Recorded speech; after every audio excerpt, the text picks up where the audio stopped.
So I thought it was a pretty interesting video. Floor, ceiling, shackles, meta balance, thoughts, and opinions. Here we go, by Juke Wall. Alright, so in this video we're going to talk about ceilings, floors, and balance. With KR already having a balance patch and we're waiting for it here on Global, I figured now would be a good time to talk about this kind of stuff. By pure coincidence, Legalia made a tier list, which I can actually use as a reference for some of this. And I do have the DMs to show that I was thinking about this before he released that tier list. First one is the one that people are going to talk about the most, the one people have the most experience with. Everybody knows it, character ceiling. The ceiling of a character is what the character can do with nothing else considered. In terms of Lost Ark, that's disregarding things like gear and user error. This might sound a lot like a tier list, which is what exactly it is. So let's talk about two different examples. First off being the actual tier list, and because like I said, Legalia just made a tier list, we're going to look at his. At the start, he did specifically state that this is for KR endgame. I don't think I'm a proper authority on making tier lists, but damn, I enjoy when they put out theirs. I love tier lists. Tier lists are fucking amazing. I love tier lists. They're so good. So before moving forward, it's about time we talk about shackles. This is a term coined by the Korean community, and honestly, I think the best way to explain it is just to give you examples and go from there. So something like positional attacks, so front or back attacks, that's a shackle. Not having much movement speed can be one. On top of that, I don't know why any reference to the Korean community pisses me off. Any reference to Lost Ark Korean community stuff pisses me off, and I don't know why it is. I think it's the more I played the game, the more I'm sick of like, because some of the shit they say sometimes is so dumb. Pretty much anything you see the community guide in the cons, you can consider one, but I wouldn't say that they cover everything. Back attacking is considered a shackle, but it's not a con to everybody. Some people really like it. Okay. How do I decide on a build? Both have their strengths and weaknesses. It's a matter of personal preference for okay, whatever. Summary: an enhanced weapon provides critical strike chance. Okay, whatever. So the pros are very short, very strong burst. Okay, requires no setup or gauge generation. Okay, high mobility. Depends. A variety of skill builds. Okay, has many weak point skills. Okay, expensive and high investment. Meta builds focus on close range and back attack, medium long animation locks. Because remember, when people are talking about the peak, the ceiling, the tier list, all that kind of stuff, whatever, they're getting rid of human error. They're getting rid of the RNG, the anything else. So while the ceiling talks about being played perfectly, the following topics are not. To be honest, you can pretty much think of shackles. What he's saying is true. That is 100% the truth. Korea definitely uses Trixian builds to design their own builds, because literally the same sharpshooter people were playing full spec, right, on sharpshooter for a while, and then they realized that the Trixian damage was way off tuned pretty much after people in NA started using meters with that build, because as soon as they saw that this full spec LC build wasn't doing anywhere near as much damage as the crit variant, people switched. No, because full spec LC does way more damage than Trixian. But in actual raid scenario, it's much lower because your bird's not having the same uptime. So that shit happens all the time. As a difficulty add-on. But that doesn't just mean the more shackles that you have to work around, the harder the class is. Some are easier to work around than others. We'll revisit that topic. What are the shackles on fucking Predator Slayer? Huh? So now we can move on to the character floor. Now technically the floor can always be 0. Somebody could somehow miss every skill, do absolutely nothing, or just die out the first mechanic. So when talking about the floor, it's like thinking about somebody who was there for the entire fight, they were attacking and all that kind of stuff, but then you keep in mind things like shackles, which is important why we talk about them first. Now I would say a general rule is the more shackles your classes has, the lower the floor is going to be. So let's take a look at a few classes. Let's take a quick look at the more shackles your class has, the lower the floor is going to be. Wait, what? Wouldn't it be the opposite? The more shackles your class has. Am I wrong? Isn't it the opposite, guys? Or no? That makes sense? Wait, explain it then. Isn't a shackle I guess I have to re-understand the shackle concept. I thought a shackle was like a thing that a con. So why would, if you have more cons, how is the floor going to be lower? I don't understand that. More shackles, you're being cooled down. Well, a lower floor. Oh, I thought, guys. Okay. He means DPS floor. I thought he meant skill floor. I thought we were talking about skill floor, because I was thinking, oh, if you have more cons, wouldn't it? Like I was thinking a great example would be Predator Slayer. Would it have a low skill floor? He means damage floor. Is that what we're talking about? I guess that's what we're talking about. Mechanic. So when talking about the floor, it's like thinking about somebody who was there for the entire fight, they were attacking and all that kind of stuff, but then you keep in mind things like shackles, which is important why we talk about them first. The more shackles your classes has, the lower the floor is going to be. So let's take a look at a few classes. Let's take a quick look at Pistolier Deadeye. This is a non-positional class. There are, yes, back attack modifiers on some of the skills, but it's not enough to warrant using Entropy or having Ambush Master. The closest thing he has to a shackle is making sure you're properly using his dodge, because it does give him a buff. Though I guess you could argue that he is a pretty squishy range class that has to play melee range. But beyond that, it's really just simple. It's just keep that buff up and just shoot them. So now we're going to jump over to Taijutsu Scrapper and talk about that. Now, unlike Pistolier, they get their movement speed off of just the swiftness stat. It's actually one of the more comfortable backpack classes that I've Taijutsu has a lot of shackles? Oh, Scrapper. played. You do have a special gauge that you don't have to worry about it that much. But you are back attacking class, so that means back attack is giving you a good amount of your crit chance because you're running entropy set, and also you're running the ambush master engraving. So by design, by playstyle between these two, the floor is going to be a lot higher on something like Pistolier than it would be on a TIE Scrapper. Even though there are both classes that are like, hey, that skill's off cooldown, put it back on cooldown. The Pistolier can just fire away with little consequences. Now, if a TIE Scrapper does this and they're not worrying about positioning, now they're losing a lot of damage because they're not using their entropy set or their ambush master properly. And you really can't make a non-positional build because the skills themselves have a back attack modifier on them as well. So like trying to run The famous words of Yasuo, I don't think back attacking is hard in Lost Ark. I think it's annoying. I don't think back attacking is actually hard. I think it's just annoying. And maybe if you're like really, like I guess, but I feel like at a certain point, everyone learns to fight. And at that point, it's like you know the patterns and when to back attack, it can just be annoying. Non-positional Scrapper would probably just lower your floor and your ceiling both at the same time, even though you're trying to raise your floor. And then we can also talk about our friend the Igniter Sword. Igniter is still capable of a lot of damage. It is still very powerful. However, they have a burst window which then hit 2 Doomsdays. Something that you push the button and it's not instant damage. So a lot of Igniters miss one or even both of their Doomsdays. I literally don't even see them anymore, guys. Which kind of gives them a bad rap these days. It's weird how they disappear, man. It's weird how classes in this game literally disappear. Like, I swear, bro, like they'll be everywhere and then they're just gone. They just disappear. Like, you don't see them anymore. No, I am an NA. I am a global Andy, so I don't have knowledge really about the game prior to our launch. So I'm really just going to talk about from our launch up to KR's current patch, because I do keep up with what's talking about over there. Because there are a lot of KR creators who make things. Jukewall, are you here right now? Because I know you're in my stream sometimes. And if you are, say something. Don't be shy. Speak up, Jukewall. Actually, I don't think he subbed in my chat. So he's probably getting hit with an ad. I love how the default response to somebody. I love how whenever somebody complains about ads in my channel, everyone's instant response is just sub up pussy. That's just the instant response now. It's just like when somebody complains about ads, like, bro, just sub up, you broke. For us global players. So at the very start of NA, I would have to say the meta would mostly be like Surge and Igniter.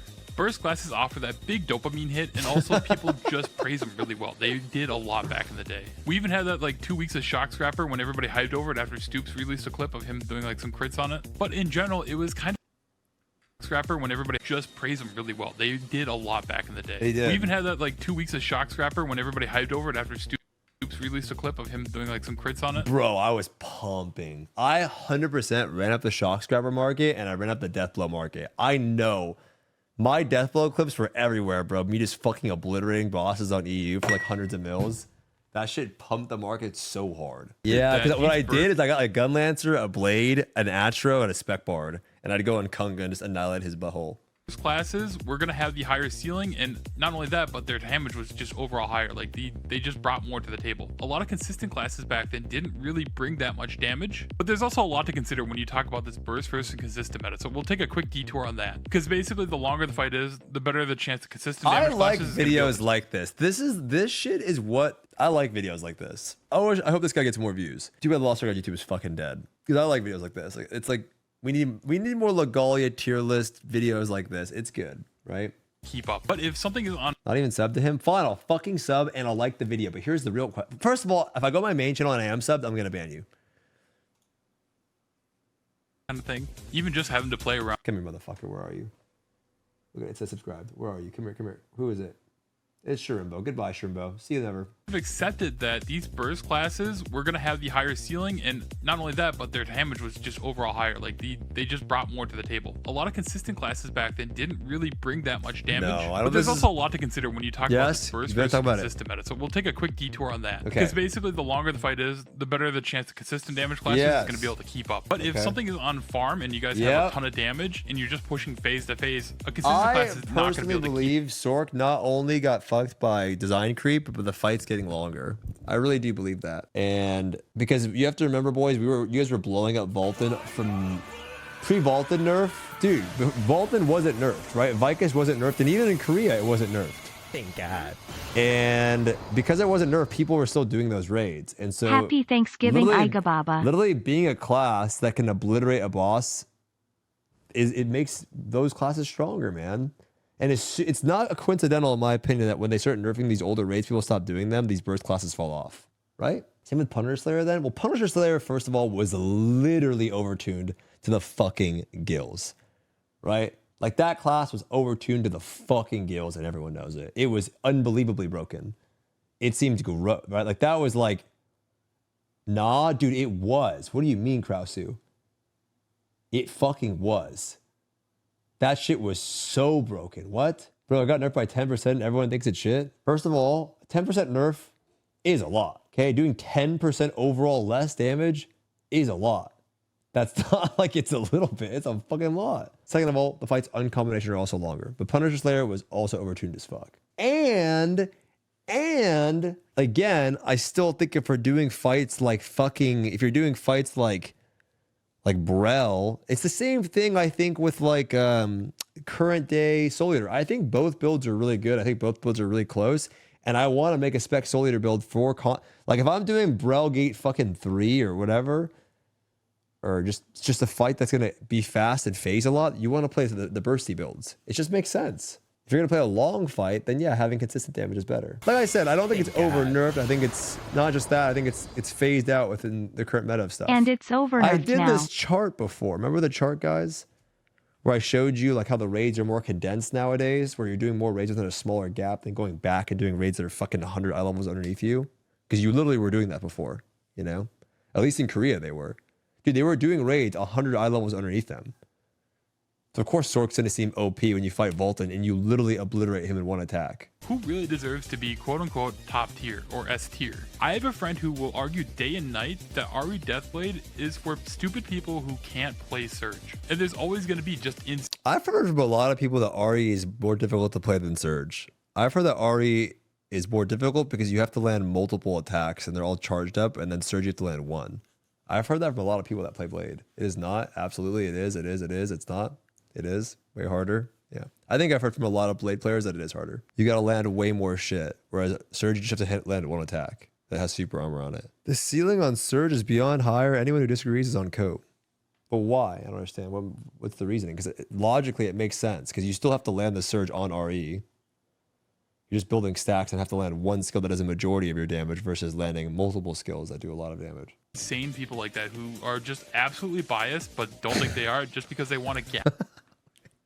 Just insane people like that who are just absolutely biased but don't think they are just because they want to gas up whatever they play. They just feel like they had to be most important, the best, and all that kind of stuff. But then also Legalia says, why is Surge best when it's a 1 to 3 gem class that's very easy to play now? Agam said that only like 20 people in the world, he thinks, could play Deathblade RE to its ceiling. To have the constant uptime that you need Dude, this is fucking great. It's like pre-watched. for RE to keep up with Surge, along with the change that you can no longer run Dark Axle, really. RE is described as extremely demanding from a lot of people who play it in KR, but it's just not practical to hit the ceiling with it, so even though it's capable of S tier, Agam said it generally performs around a D tier. Now, even though both spec to DB run around the same shackles, it's much easier to hit 3 back attacks than it is to hit like 5 or 6. When that friend of mine tried to argue that Surge was harder to play, he actually mentioned that another Deathblade player is better than them at Deathblade, but they do less damage than their Surge as an RE. So in them trying to say that Surge is harder, they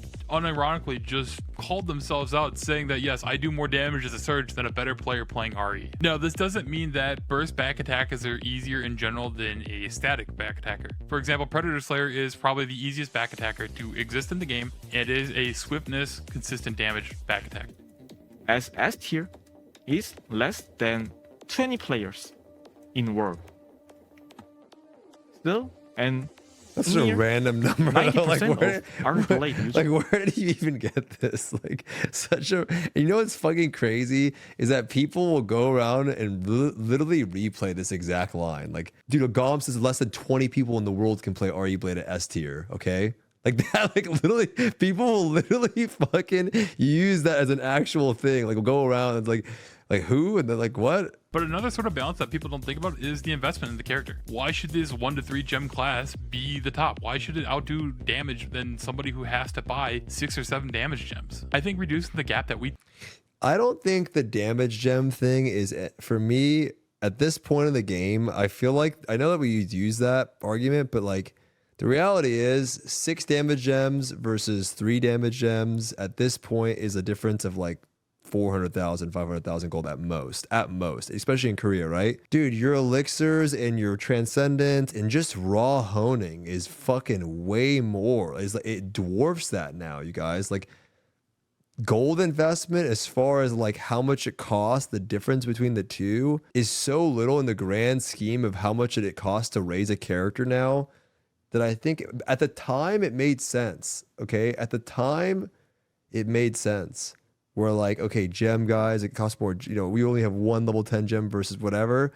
But now, as you raise these characters into the end game, you're looking at multi-millions of gold, multi-millions, where it's like, okay, like, are we really going to say this class should be significantly weaker than this class because of the difference of 400,000 gold? No, the difference of a 10 CD versus a 10 damage, right? Okay, we're assuming if we're talking about all 10 damages and then 3 damage for 6 damage, you're still going to get the CDs to replace those damages, right? So like at some point, there's a difference of a few 100,000 gold. So is that difference of gold determine how we balance the classes? Like, that seems so stupid, right? I don't think that's the reason. Again, early on when the game came out, we didn't have transcendence, elixirs, you weren't going to 16, whatever, sure. But nowadays, it's so much that it's like, okay, there should be other factors. I think the biggest, we're comparing full level 10s, It adds up. No, my point is, it's not, we're talking about main performance, and I know it adds up, guys, but that's not, realistically, like I said, we're talking about your mains. I feel like that being the factor, literally 400,000 gold is why your class is significantly less than other classes, dumb, versus the difficulty of playing the class. I feel like the difficulty of playing a class should be the standard, not 400,000, 500,000 gold, right? If something's hard to play, you should have a higher ceiling and be able to pull it off. I think some classes doing, like, I think every game should have a Predator Slayer, right? Every game even though I've played has a Smork talent build class. There's always that, you know, like Demon Hunter and WoW, there's always a Smork, and that's fine, right? There should be a strong class that's easy to play. It's fine. One is fine.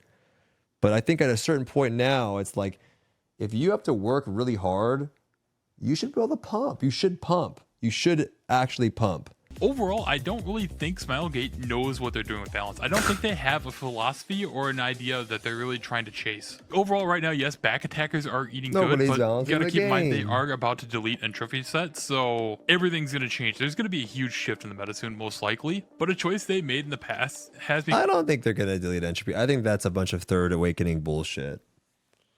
I think them deleting entropy is a bunch of Third Awakening bullshit. I do not think they're deleting that. How the fuck are they going to delete entropy? Like, it's ridiculous, you guys. Oh, that 9/7 ambush master stone you have, we'll figure out a way to make that work again. All those tripods you have, we'll figure it out. Don't worry. Oh, like the set bonuses, we'll figure out how to make that work. Don't worry, guys. The books that you bought, we'll figure it out.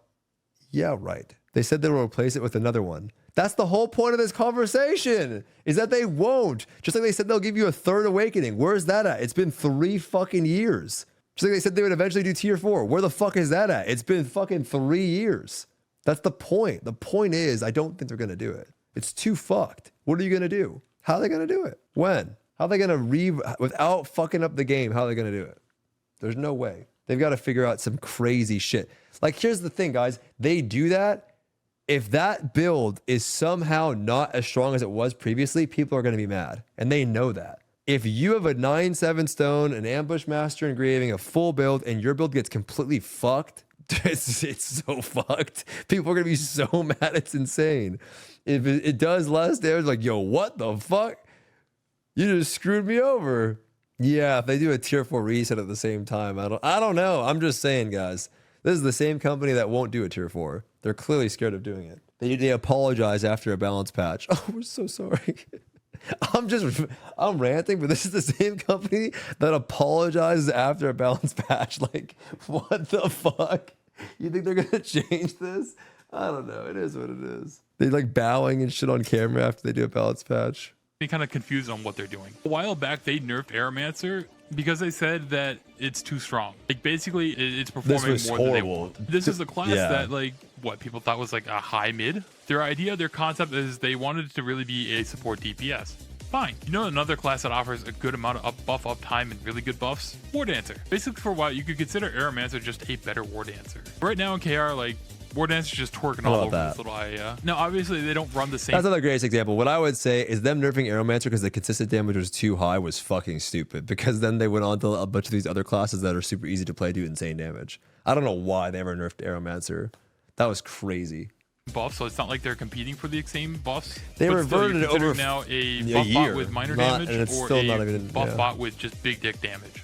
Once that patch hits, you're picking up a War Dancer. Like if you see it, you're gonna be like, if he's first attention, he's in. The class is not hard to play. It shits out damage and it's got good buffs, good synergy, can't wait to play crazy that. uptime. So when I consider things like that, it just really feels like they don't really know the direction they're going with this. They're just trying to lower the bottom classes to be up with the top for the sake of the content, and who knows, maybe they want you to swipe a little more and pick up one of these classes. I mean, every MMO balance, you guys, there's 75 different progression factors in this game. Every MMO balance is not going to be good. And as long as you don't have meteors just running all over the place, people are going to speculate about balance in general, okay?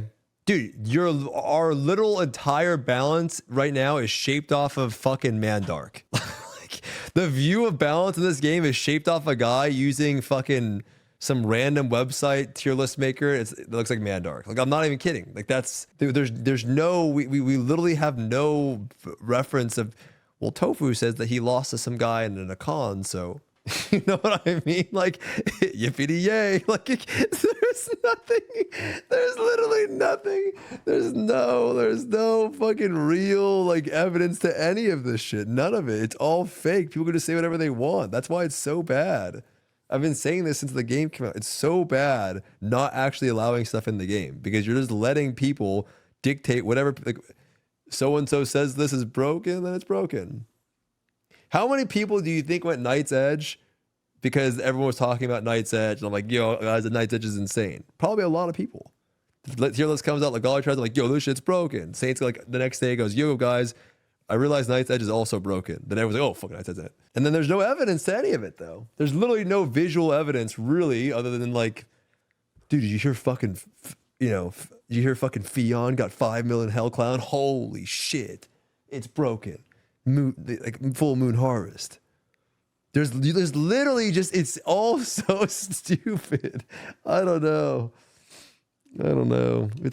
It's hard to balance because there's so many factors in the game. I don't think Lost Ark balance is actually that bad. They do frequent balance passes in general. There's 75 different sources of power. There's set bonuses, skill points, tripods, fucking gems, elixirs, fucking card sets. There's so many different things that can contribute to people's damage that, like, it's so hard to balance. Ascendants, yeah. So that should be it for this video, and I want to just, say a few things here. One, difficulty is subjective. In every game, there are going to be different types of difficulties, and somebody's going to be able to handle other ones better than others. So don't take everything I said as like an absolute or anything like that. These are just my opinions, my thoughts on all these kind of things. And I kind of apologize for picking on Deathblade players a lot in this video. I still like you more than Ignitus Orcs. Feel free to spit some bars, pop off a little bit in the comments about what you think should make a strong class. What should make an S tier class besides, hey, I play it. Oh yeah, hit me with that like and sub. I'll catch you next time. What makes an S tier class? Recall. All right, here we go. What makes an S tier class? Ease of play, damage, synergy. Then I need all that. Boobs. Glow. What else? Wallet size. Yeah, I think this is it. Am I missing anything? These are the most important factors. Damage, ease of play, synergy. No, S tier. Satisfaction of playing bullshit, right? It's a tier list. Not a fun tier list. We're talking about an actual S tier class. It's these. How easy is it to play? How much damage does it do? Synergy. I think damage number 1, right? Cost? No, it's like, I don't think that matters. That'd go under here, sure. That'd be under this little line over here. Utility? I don't really like ranking utility. I feel like I never look at a class, be like, oh, but the only, like, oh my God, this class has so much weak point, bro. It's fucking sick. Like, I don't give a fuck, bro. Just bring a destruction grenade. You know what I mean? Do you do damage? Do you give me 10% crit? And are you easy to play? I'm not like, ooh, thanks for the destruction of the group. I guess having, you know, under you could be like, oh yeah, it doesn't have counters, you know, weak point, but like no one's doing fucking hell mode, and then it's like stagger. Like I guess if you have those things, it's great, but these are the things I think that matter a lot. As a longtime tie scrubber main, you did forget another shackle, her range. As a scouter main that plays both engravings, I can say we have come a long way over the 1 year. I generally think they're just shuffling around the class balance with people that can swipe more. I think so too. I mean, like I said, guys, you're getting power crept too, man. They're doing reworks and you're getting power crept. And that's what happens. I mean, think about if they do a rework and your class isn't OP. It's fucking over for you. If they do a rework and your class isn't OP, you know how mad people are going to be? Hey! Hey!